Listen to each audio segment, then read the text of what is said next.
Est-ce que ça vous est déjà arrivé d'avoir un agenda bien rempli une semaine et quasiment vide la semaine suivante? Moi, oui, et même plus d'une fois. Et à chaque fois, je me suis demandé, mais qu'est-ce que j'ai mal fait ou pourquoi ça ne tient pas dans le temps? Si vous êtes prestataire de services comme un ou une naturopathe, sophrologue ou encore coach, je suis presque sûre que vous voyez très bien de quoi je parle. Et si c'est votre cas, rassurez-vous, ce n'est ni un manque de talent, ni un manque de motivation. Dans cette vidéo, je vais vous expliquer pourquoi beaucoup de praticiens peinent à remplir leur agenda durablement et surtout ce qui fait vraiment la différence sur le long terme. Souvent, quand l'agenda ne se remplit pas, on se remet en question. Et je le dis parce que je l'ai vécu. On se dit, bon, qu'est-ce que j'ai encore raté? Est-ce que je suis assez visible? Est-ce que ce que je dis est assez intéressant, assez pertinent? Et là, on part dans tous les sens. On se dit qu'il faudrait peut-être poster plus, être plus régulière, parler plus souvent en story, refaire son site internet. Et parfois, on finit juste fatigué avant même d'avoir commencé quoi que ce soit. Mais en vrai, très souvent, ce n'est pas là que ça coince. Ce n'est pas un manque de compétences, ce n'est pas un manque de cœur, et ce n'est pas non plus un manque de légitimité. Le plus souvent, c'est un manque de structure. Et quand je dis structure, je ne parle pas d'un truc rigide, je parle de petites choses simples qui changent tout. Comment on relance ses clients, comment on suit ses clients, comment on fait en sorte que l'agenda ne dépende pas uniquement du hasard. Un agenda rempli, ce n'est pas plus de communication, c'est plus de structure. La communication, elle attire, oui,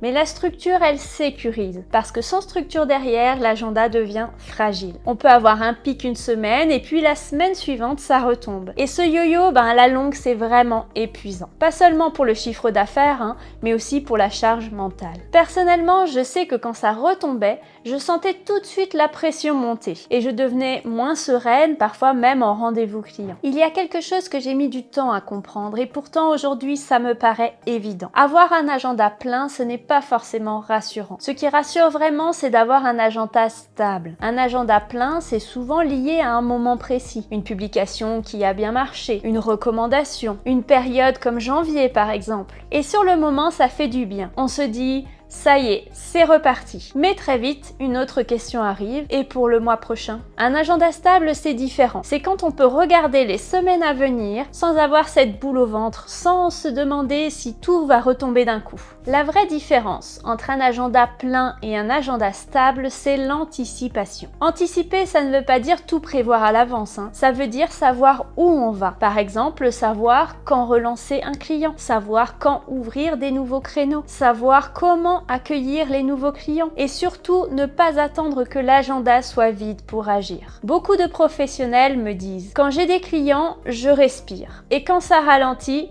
je panique. Et en fait, ce stress-là, il ne vient pas du manque de clients, il vient vraiment du manque de visibilité sur la suite de votre activité. Un agenda stable, ça change tout. Ça change tout pour l'organisation, pour l'énergie et même pour la qualité de présence en séance avec nos clients. Parce que quand on est plus sereine, on accompagne aussi mieux ses clients. Et quand on n'a pas cette visibilité, quand on ne sait pas comment vont se passer les semaines à venir, forcément, ça crée de la tension. Et c'est souvent là que les choses commencent à se compliquer. Alors on ne le dit pas toujours, mais beaucoup de professionnels finissent par s'épuiser. Pas parce qu'ils n'aiment plus leur métier, pas parce qu'ils ne sont pas compétents, mais parce qu'ils portent tout. Ils portent leurs clients, ils portent leur communication, ils portent leur organisation, ils portent leur agenda. Et à un moment, ça fait trop. Ce que j'observe très souvent, et peut-être que ça va vous parler, c'est qu'on attend vraiment d'être au pied du mur pour réagir. Quand l'agenda est plein, on souffle, et quand il se vide, on panique. Et ce va-et-vient constant, c'est vraiment épuisant nerveusement. Ce qui fait échouer la majorité des professionnels la première année, ce n'est pas un manque de savoir-faire, c'est un manque de cadre. Et un cadre,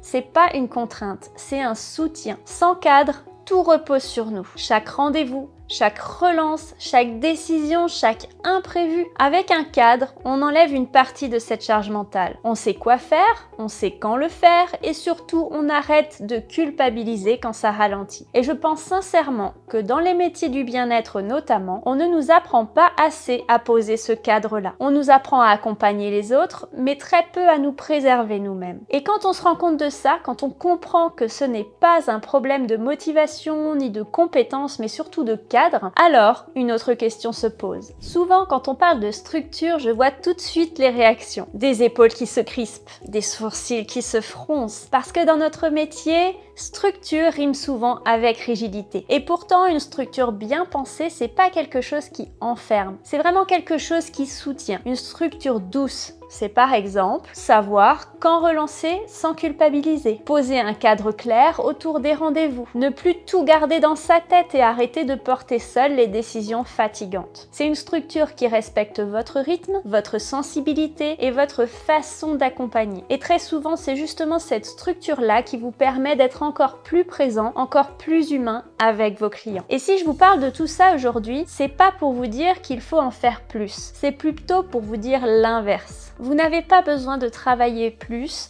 et vous n'avez pas besoin de vous durcir. Et surtout, vous n'avez pas besoin de devenir quelqu'un d'autre. Votre activité mérite autant de douceur que celle que vous offrez à vos clients.